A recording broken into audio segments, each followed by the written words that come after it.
Amém? Lucas 7,18. Quantos acharam? Diga amém. Amém. Lucas 7,18. Que diz assim: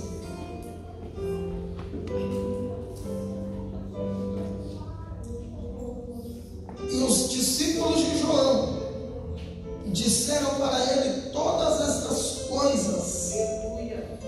E João, chamando a si 2 dos seus discípulos, enviou-os a Jesus, dizendo: és tu aquele que deveria vir, ou devemos aguardar outro?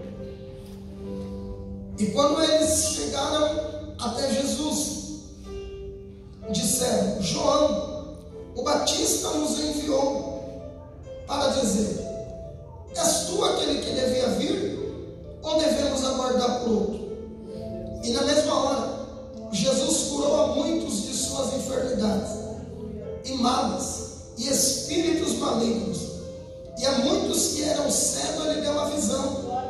Então Jesus, respondendo, disse-lhes: ide e diga a João as coisas que vocês ouvis e vedes, que os cegos veem, os coxos andam, os leprosos são purificados, os surdos ouvem, os mortos são ressuscitados, e aos pobres é pregado o Evangelho.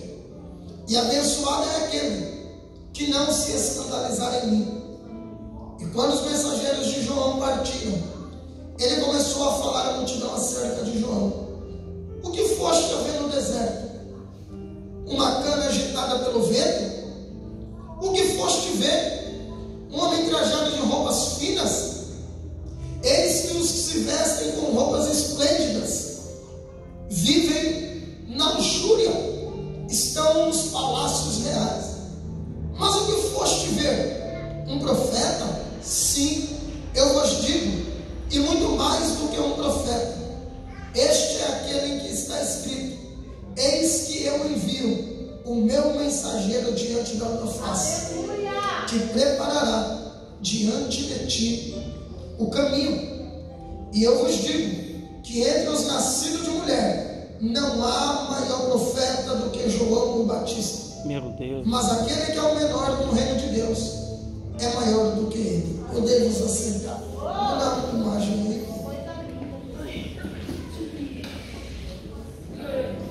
Amados, a Bíblia vai dizer que no capítulo, no livro de João, Jesus se apresenta para ser batizado por João. João, que era primo de Jesus, e agora ele é 6 meses mais velho que Jesus, e recebe uma chamada profética. Ele é filho de sacerdote, e Deus o escolhe como profeta. E ele começa a pregoar o Evangelho, chamando as pessoas ao arrependimento. E o batismo a qual João batizava, o significado da época do batismo era uma autenticidade de ministério. O batismo com a qual João batizava, haja vista que era alguém se submetendo a um profeta maior. Todas as vezes que alguém deixava de ser discípulo de um líder, ele tinha que ser batizado pelo novo líder. A história vai dizer que o ato de se colocar sobre alguém para ser batizado significava: eu estou debaixo da doutrina desse líder. Então toda vez que alguém deixava de ser discípulo de um líder e passava a caminhar com outro líder, ele era novamente batizado. É por isso que o apóstolo Paulo vai escrever e esclarecer que haveria somente um batismo e um espírito, pois as pessoas trocavam de líderes e eram batizados de novo. Então aquele batismo simbolizava: eu me submeti a um líder que me batizou e agora eu estou debaixo da sua autoridade profética. É por isso entendendo que ele precisava de uma liberação, porque no reino de Deus ninguém caminha pela sua própria vontade. No reino de Deus ninguém faz aquilo que pensa de si mesmo. Até Jesus precisou de uma liberação e foi tão humilde a ponto de se submeter. E qual era a mensagem de Jesus? João era um grande profeta na época e tinha muitos discípulos. E como alguém não ouviria aquele que não está debaixo do envio de ninguém? Jesus não poderia sair apregoando somente pela sua vontade e dizer: o Pai me enviou. Não, ele deveria ter um líder terreno, que seria aquele que estaria dando assinatura ao seu ministério, reconhecendo que ele se submeteu a uma autoridade. Como que você pode dizer: eu mesmo me enviei? Não, eu tenho que estar debaixo de uma autoridade maior do que eu, para que o meu envio seja válido. Então Jesus está olhando os profetas da época, e é bem verdade que ele ainda não tinha realizado nenhum milagre, e por volta dos seus 30 anos ele vai até João e vai dizer: João, eu necessito de ser batizado. O nome dele era apenas João. O termo batista vem de oimersô, aquele que batiza, que faz batismo, que batiza. Então ele era apenas João, Yohanan, primo de Jesus. E Jesus vai até ele e ele vai dizer: olha, João, eu necessito ser batizado. E João se constrange, pois eu tenho certeza que sua mãe lhe contara que ainda no seu ventre, quando Maria foi diante de Isabel, no seu ventre João testificou, deu um salto, reconhecendo que ali estava alguém maior do que ele. E agora João vai dizer: mas Jesus, eu necessito de ser batizado pelo Senhor, pois o Senhor é maior do que eu. E Jesus, num gesto de humildade extraordinária, sabendo que João estava dizendo, ele declara: tudo bem, ainda que eu seja maior do que você, mas agora a autoridade está sobre a sua vida. Eu tenho que se submeter à sua autoridade. Eu necessito que você me batize, que você libere o meu ministério, para que as pessoas me tenham ouvido, pois na onde eu chegar vão dizer: ali vai o discípulo de João, o imersor, aquele que batiza.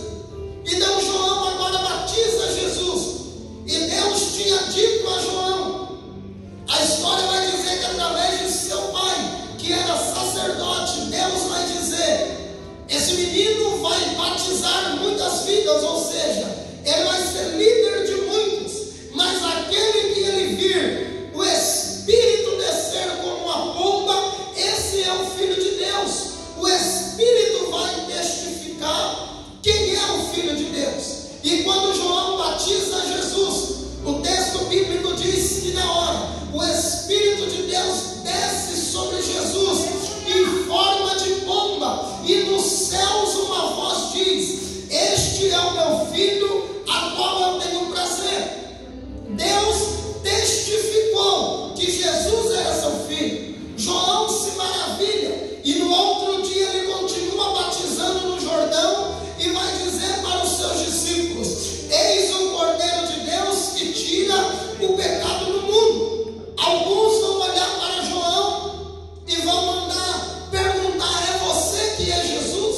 É você que é o Cristo? E João vai dizer: não, eu não sou digno nem de amarrar-lhe a sandália dos seus pés, eu sou apenas um profeta. E Jesus começa o seu ministério terreno sendo levado ao deserto, e debaixo da liberação de João Batista. Observe que as pessoas estão atônitas, esperando que Jesus se manifeste, que traga o reino de Deus para a terra, pois existia uma profecia que da casa de Davi o trono de Deus jamais se afastaria, que de Judá viria alguém que levaria o cetro de justiça. E Daniel vai dizer que o rei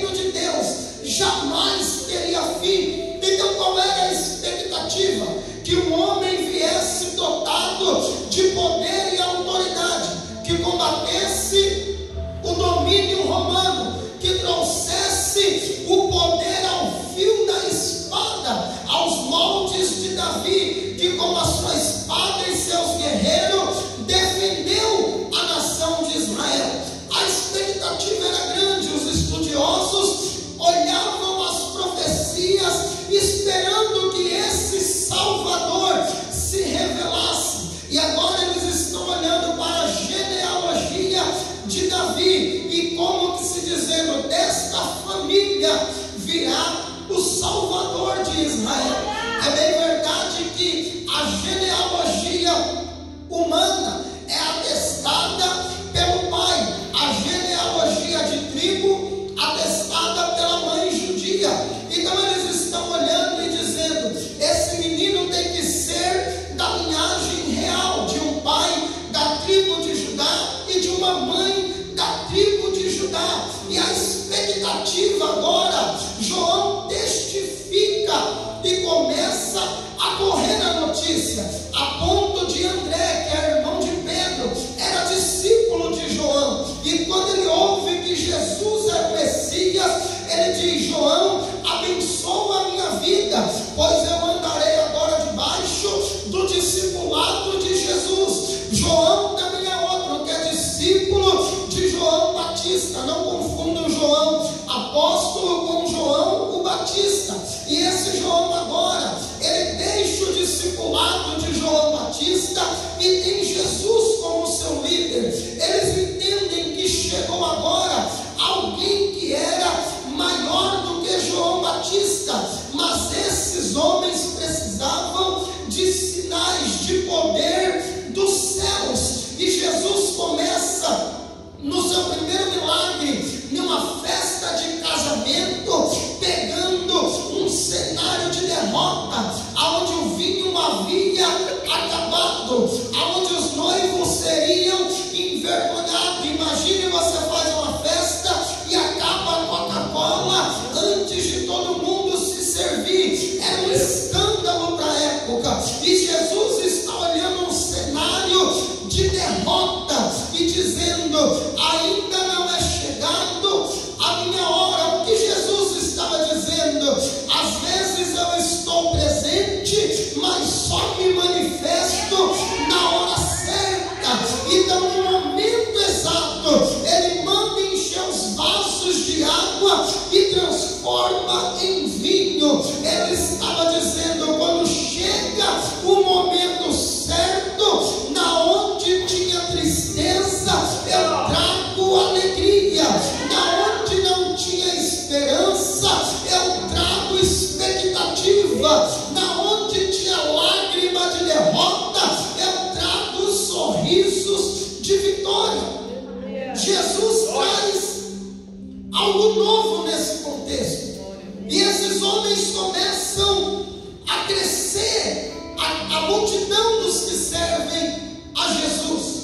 E quando João Batista vai pregar no deserto e dizer, arrependei-vos, pois vos é chegado o reino de Deus, as pessoas vão até João Batista, mas se perguntam, do que devemos nos arrepender?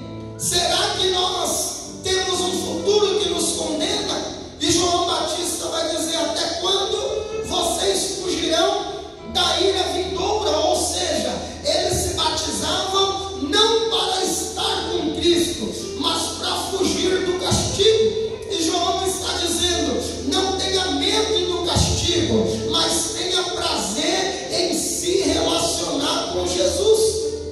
Olha que ponto de vista diferente. Alguns estão na igreja para não se perder, outros estão pelo prazer de se relacionar. Nós não podemos estar na igreja fugindo do mal, não, nós temos que estar pelo prazer de ser filhos de Deus. E João Batista declara isso, a ponto de confrontar Herodes. Profeta não tem medo de autoridade terrena, profeta primeiro teme a autoridade de Deus que lhe chamou. João Batista estava confrontar, eu vou confrontar. E muitas das vezes nós nos vemos apegados a situações e não confrontamos. Talvez nós conhecemos pessoas que têm uma vida desregrada e nos pedem um conselho, e nós temos medo de confrontar o erro dessa pessoa. Nós temos medo de mostrar na palavra que ela está errada. É óbvio que nós não vamos sair por aí pregando para quem não quer ouvir as verdades. Mas eu digo, se alguém te pergunta à luz da Bíblia, você deve orientá-lo à luz da palavra. E João Batista vai chegar para Herodes, que estava tendo um caso com a mulher de seu primo, e vai lhe confrontar. João Batista vai ser preso. E quando ele é preso, a notícia chega até Jesus. Olha que coisa terrível. João Batista viu o Espírito descer sobre Jesus. Ele sabia que Jesus era o Messias. Mas passa-se o tempo e não acontece o que todos esperavam. O que a nação esperava? Libertação do jugo romano. A nação esperava o triunfo de um rei. A nação esperava, ainda mais da linhagem de Davi, aquele que derrubou Golias, e todo mundo salmodiava cantando: Saul matou 1000, mas Davi matou 10.000. E agora o que eles veem? Um rei que é filho de Deus, que veio para salvar, e ao invés de pegarem espada, ele tira a espada de quem porta a espada. Eles não entendem como um rei vai ser vitorioso, dizendo: se lhe baterem de um lado, ofereça o outro, porque a nossa mente é carnal e queremos lutar com as armas carnais. Mas o apóstolo Paulo escreveu aos Efésios: a nossa luta não é contra a carne e nem o sangue, mas contra principados e potestades. Então não é com armas carnais que venceremos, não é com ataques pessoais que venceremos. Mas Tiago 4,7 diz: a igreja esteja sujeita a Deus, resista ao diabo, e na hora certa ele vos exaltará. Sabe por que não temos resultado? Porque lutamos do nosso jeito. Mas Deus está dizendo: entra no teu quarto, no teu secreto, e aquilo que você busca em secreto, eu te recompensarei no meio das multidões. Só que nós não queremos. Nós queremos resolver da nossa maneira. João Batista é preso, e agora ele vai imaginar: será que verdadeiramente ele era o Messias? Olha como o inimigo trabalha na nossa mente. Basta alguma coisa dar errada para você duvidar se Deus é na sua vida. Basta algo não sair como você quer para você achar se deve ou não servir a Deus. Basta um milagre não acontecer para você falar: eita, eu acho que esse negócio de crente não é para mim. João Batista viu o Espírito descer. Sabe o que o Senhor está falando para pessoas que estão aqui, mas perderam a esperança? Pessoas que já tiveram experiência, mas fazem tanto tempo e começam a duvidar. A Bíblia diz que a espera demorada enfraquece o coração. Passa o tempo e não acontece nada. Aí a gente fica incrédulo. Um dos maiores inimigos da igreja de Cristo é o espírito da incredulidade. Você até recebe a palavra, mas não guarda na tábua do teu coração. Aí sai da porta para fora. O primeiro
calendário é de outro quando você está na prova.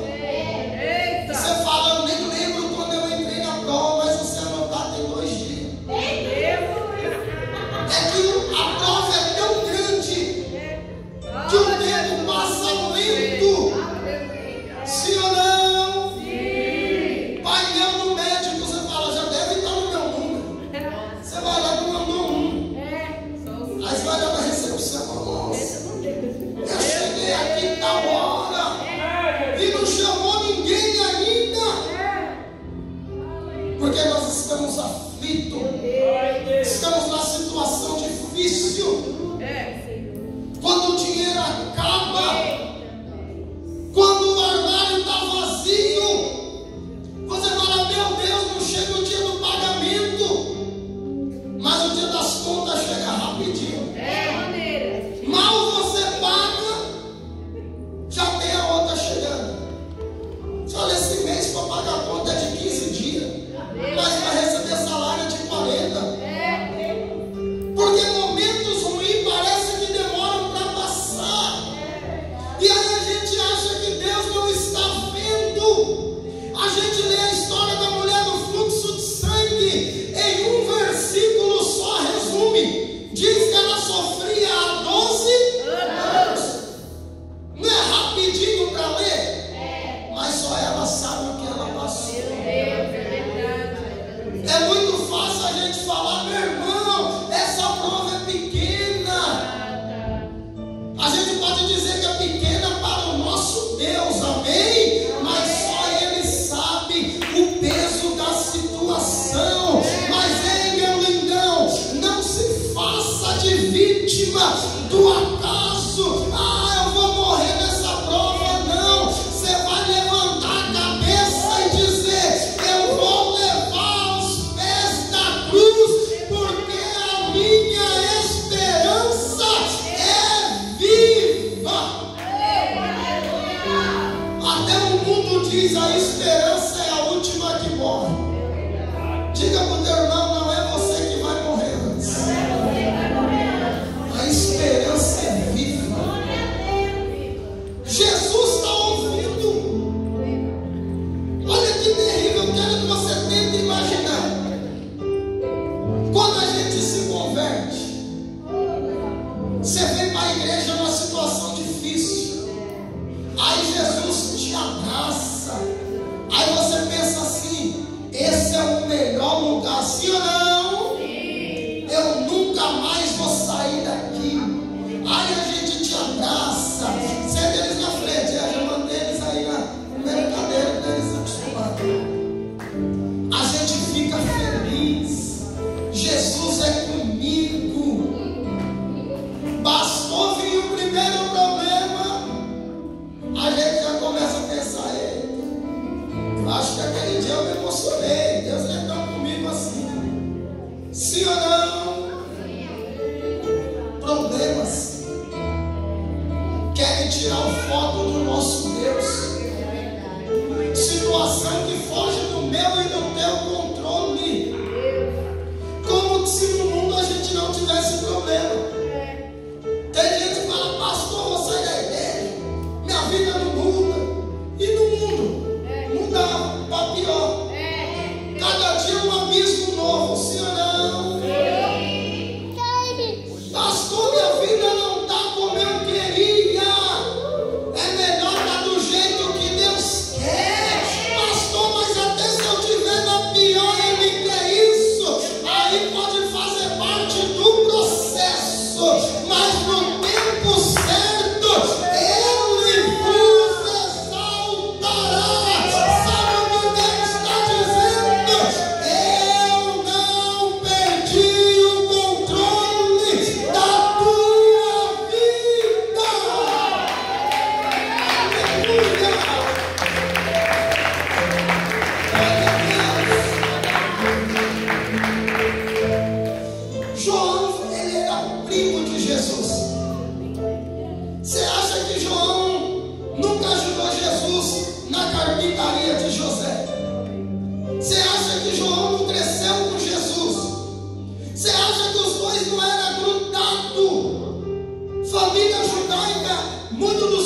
quando casa, mora na mesma casa dos pais ou um puxadinho do lado.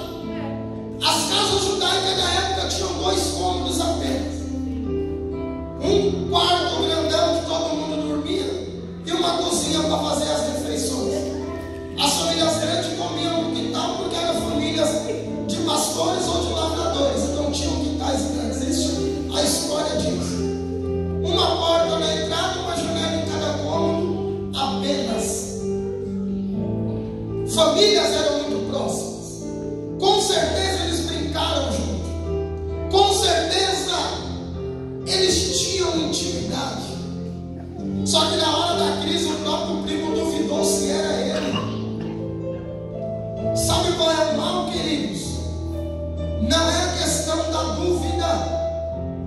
Não é a questão da dúvida vir, melhor dizendo. É questão de você deixar ela criar raiz.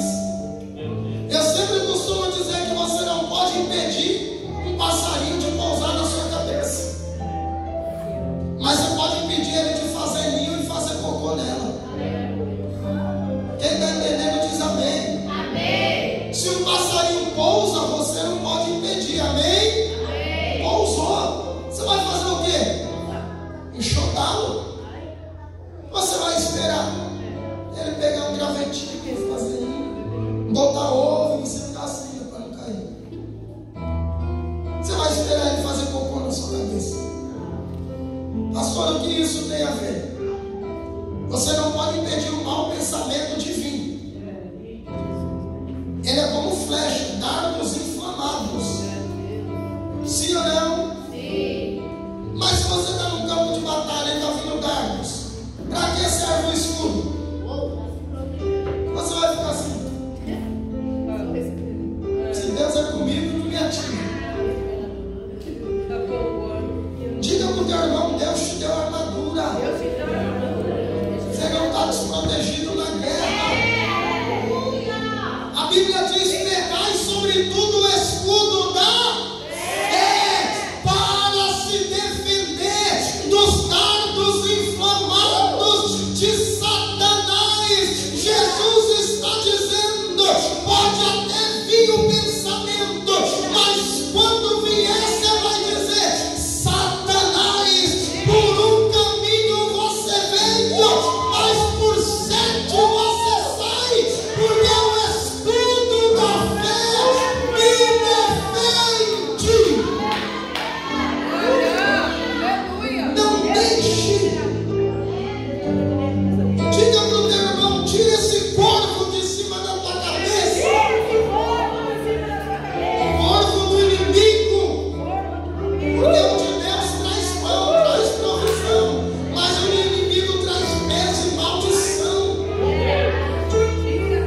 Então às vezes nós vamos ter dúvida, nós vamos ter medo.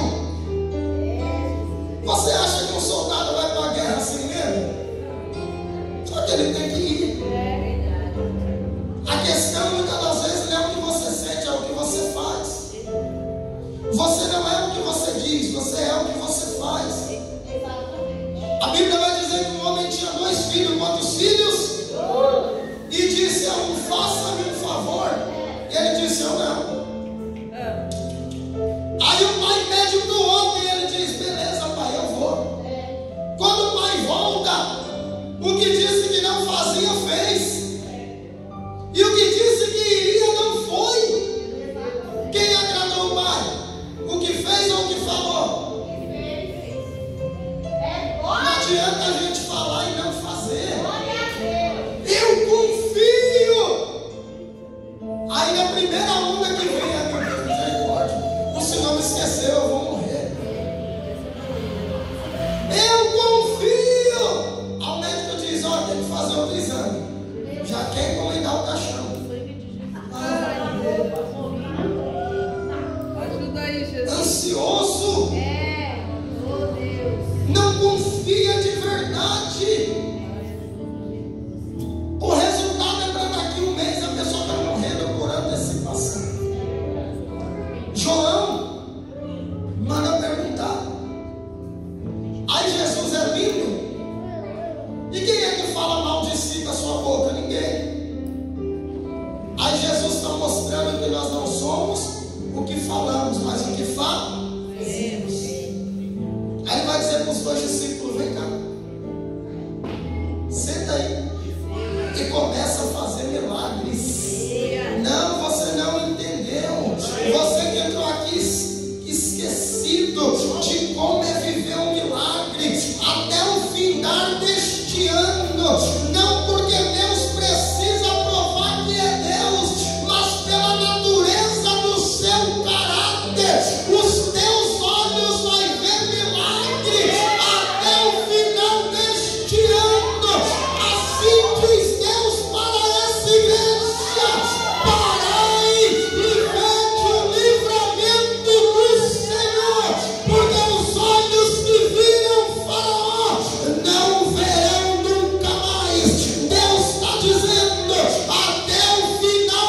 Ele disse: agora diga para João que os cegos voltam a enxergar. O Senhor vai abrir tua visão novamente nessa noite. Ceia é noite de abrir visão espiritual. Os coxos andam. Se você entrou aqui coxo espiritualmente, o que é o coxo? Uma hora está lá, outra hora não está. As pernas que não se firmam. Se você entrou aqui coxo, Deus está te curando hoje. Se você entrou aqui, quem sabe, morto espiritualmente, o Senhor está dizendo: eu vou te ressuscitar. E se entrou com lepra, Ele te purifica de todo mal. Ele purifica. E olha como a maior riqueza é o Evangelho. A Bíblia diz que um homem foi trabalhar no campo. E quando ele cavou, ele achou um diamante muito grande. Ele enterrou o diamante, vendeu tudo que tinha e comprou aquele terreno com o diamante dentro. E a Bíblia diz que esse diamante é comparado ao Evangelho. Ele largou tudo pelo Evangelho. Olha o que Jesus vai dizer e eu finalizo. Como o Evangelho é rico. Quem é cego tem falta do quê? Diga para mim. Da visão. Quem é coxo precisa voltar a andar. Quem está morto vai voltar à vida. Jesus devolveu o que faltava para cada um. Quem está entendendo diz amém. Quem estava leproso, Jesus purificou. E os pobres? Olha que coisa linda. Aí você pensa, os pobres ganham um troquinho de dinheiro.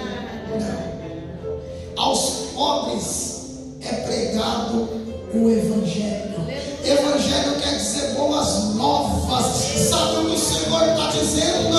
Não importa a notícia velha, não importa a notícia da TV, não importa a notícia dos teus amigos, não importa a notícia da tua família. Evangelho é notícia nova para quem está pobre. O que é pobre? Alguém sem expectativa. Eis uma boa notícia para você, notícia de vida e de salvação, porque a esperança é viva. Aleluia! Isso aqui é cheque em branco, meu filho. Pastor, eu tenho no celular, é bom, mas se você souber o que é bom, ter uma Bíblia de papel para você andar, pegar, levar na bolsa para o trabalho, para você aprender a manusear, para você entender onde está cada livro, para você abrir aleatório dizendo: Pai, eu estou aflito, fala comigo. Aí cai uma palavra, Deus dizendo: se esforça e tem de bom ânimo, eu te ajudo e te sustento com a destra da minha mão. O Evangelho é riqueza. Talvez você tenha muitos sonhos pessoais. Talvez você quer ficar rico, milionário. Mas se isso te tirar da presença, você vai ser o cara mais miserável do mundo. Você vai ser o rico mais pobre do mundo. Você vai ser o milionário mais mendigo possível. Porque quando Davi passou por um estreito, ele disse: Senhor, retires tudo de mim, menos o teu Espírito. Ele estava dizendo: pode tirar o trono, pode tirar o palácio, pode tirar minha majestade, eu só preciso do teu Espírito. Porque ele sabia que o que ele tinha não atraía o Espírito, mas o Espírito de Deus foi quem trouxe tudo o que ele tinha. você entenda nessa noite de ceia que a tua esperança é viva. É uma ceia para Deus